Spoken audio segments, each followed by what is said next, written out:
दोस्तों, इनकी रैली निकालना, पूजा करना बंद कर दो। इनकी मूर्ति लगाना बंद कर दो। और दोस्तों, इनकी रैली में जाना, इनकी मूर्ति लगाने में जाना, इनकी पूजा करने में जाना बंद कर दो। आप में अगर हिम्मत है तो इस वीडियो को पूरा देखो और उसके बाद कमेंट करना ज़रूर। कमेंट करना बिल्कुल भी नहीं भूलना। तो दोस्तों, सबसे पहले इन महापुरुषों को मैं नमन करता हूँ। उनको कोटि कोटि नमन करता हूँ, क्योंकि इनके वजह से ही आज मैं बात कर पा रहा हूँ।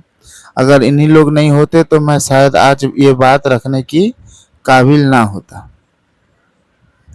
तो दोस्तों, सबसे पहले इन महापुरुषों को मैं नमन करता हूँ और आप सभी को भी धन्यवाद करता हूँ कि आपने इस वीडियो को देखने की हिम्मत दिखा रहे हैं। इसीलिए दोस्तों, आप किसी पार्टी पे उम्मीद रखोगे कि आपके साथ अन्याय हो रहा है तो उसको वो न्याय दिलाएंगे, तो अब गलत है।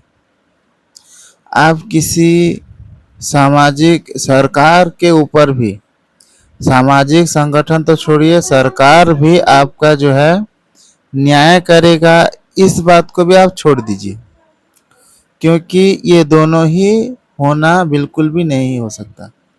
और देखिए, आज मैं बना रहा हूँ 2 अप्रैल 2026 का वीडियो है ये शायद आप कब देखेंगे मुझे नहीं पता है, लेकिन आज का जो स्थिति है उस स्थिति के अनुसार पुलिस वाले ऑथराइज गुंडा हैं और जितने भी सरकारी कर्मचारी हैं और ऑथराइज शोषणकारी हैं। मतलब जो सरकारी कर्मचारी नहीं हैं वो शोषण करेंगे तो वो प्राइवेट व्यक्तिगत शोषणकारी हैं वो, लेकिन इनको अनुमति मिल गया है। चाहे वो नेता हो, चाहे वो सरकारी कर्मचारी हो, कोई भी हो, चाहे सुप्रीम कोर्ट का जज हो, कोई वो सब मतलब अधिकार अनुमति मिले हुए लोग हैं, वो कुछ भी कर सकते हैं। और ये इसका एक नहीं हजारों उदाहरण भरे पड़े हैं भारत में दोस्तों। और केवल उदाहरण नहीं बल्कि प्रमाण भी है दोस्तों। हमारे जो संगठन है बहुत सारे, उस सारे संगठन, चाहे आप हिंदू महासंघ बोलिए, बजरंग दल बोलिए, शिवसेना दल बोलिए, अभी राम भक्त सेना भी बन गया है वो बोलिए, या वामसेप बोलिए, बहुजन क्रांति मोर्चा बोलिए, बहुजन मुक्ति पार्टी बोलिए, कई जितने भी संगठन हैं, भीम आर्मी को ले लीजिए, जितने भी संगठन है दोस्तों, कोई भी आपके साथ न्याय हो, आपका जो है आर्थिक न्याय हो, सामाजिक न्याय हो, राजनीतिक न्याय हो, इसके ऊपर किसी का भी ध्यान नहीं होता है। बाबा साहेब के द्वारा जो संविधान बनाए गए हैं उसको सुचारू रूप से चालू हो रहा है, नहीं हो रहा है, वो काम कर रहा है, नहीं कर रहा है, इससे इनको कोई लेना देना नहीं है दोस्तों।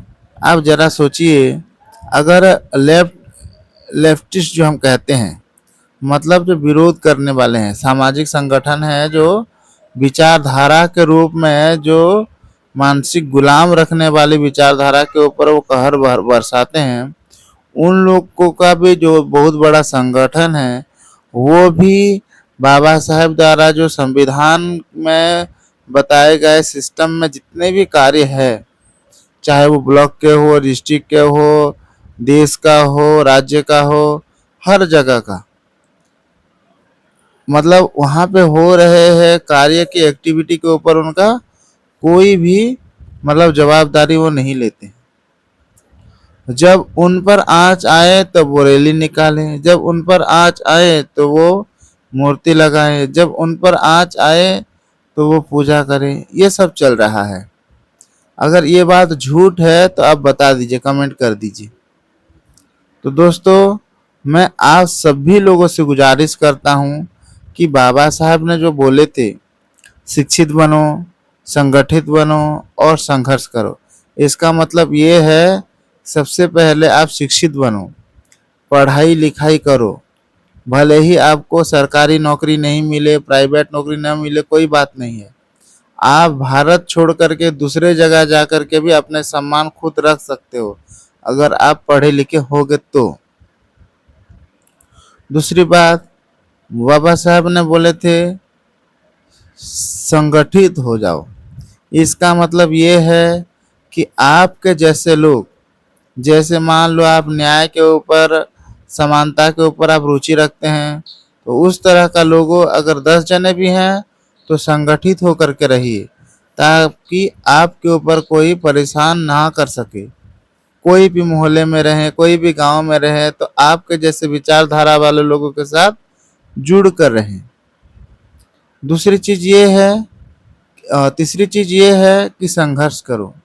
जब जब आप लोगों के ऊपर या फिर जो अन्याय असमानता फैलाने वाले जो ढोंगी लोग रहते हैं, उन लोगों को जो है कभी भी आपके सामने अगर कुछ हो रहा है तो उसका प्रतिक्रिया आप दे सकते हैं और न्याय को, समानता को स्थापित कर सकते हैं। आज़ादी को स्वतंत्र मतलब अस्तित्व, आज़ादी का अस्तित्व आप रख सकते हैं।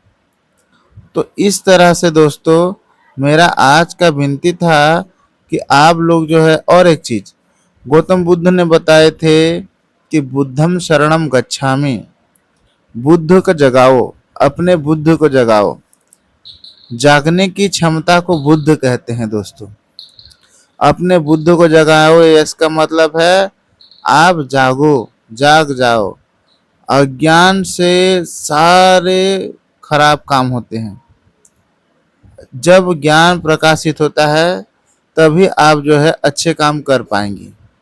तो उसके बाद क्या है दोस्तों, आप जागे हुए, जागने के बाद जो काम आप करेंगे उसको धम्म कहते हैं। गौतम बुद्ध ने दूसरी शरण में बोले कि धम्मम शरणम गच्छामि। तीसरी शरण में बोले कि संघम शरणम गच्छामि, यानी कि अपने पूरे मन को एकत्रित करके आप जो है अच्छे काम करो, तब आप जो है एक अच्छे मानव, समानता प्रेमी, बुद्ध प्रेमी, न्याय प्रेमी, आज़ादी प्रेमी और एक इंसान बनकर आप जो है शांति प्राप्त करके आपकी जीवन को व्यतीत कर पाएंगे। तो दोस्तों मैंने जो ये बातें सारी बताई, इसको शॉर्टकट में दोबारा से बताना चाहूँगा कि आप किसी रैली में ना जाएं, किसी रैली में सहयोग ना करें और किसी मूर्ति स्थापना करने में आप सहयोग ना करें, मूर्ति स्थापना में प्राधान्य ना दें और उनकी पूजा, वो मूर्ति अगर लग गया है भी कहीं, उसको उसको पूजा में परिवर्तन ना करें। उन महापुरुषों ने क्या उपदेश दिए हैं और उन्होंने क्या क्या बोले हैं और आपके लिए उनका क्या उपदेश था, वो सारे चीज़ों को आप जो है जानने की कोशिश करिए दोस्तों। देखो, बाबा साहब ने 22 प्रतिज्ञा लिए थे, लेकिन आप किसी भी रैंडम इंसान से पूछ लो, चाहे भीम आर्मी के हो, चाहे वाम से, किसी को भी रैंडम पूछ लो आप, उनको नहीं पता होगा दोस्तों। और उस 22 प्रतिज्ञा में उन्होंने बुद्ध का धम्म की जिक्र किए थे, तो उसको भी आपको ध्यान में रखना होगा दोस्तों, तभी जाकर के एक अच्छे इंसान बन पाएंगे। हम सब समानता में सब लोग खुशहाल जीवन जी सकते हैं। तो दोस्तों आपको ये वीडियो कैसी लगी कमेंट करना ना भूलिए। धन्यवाद।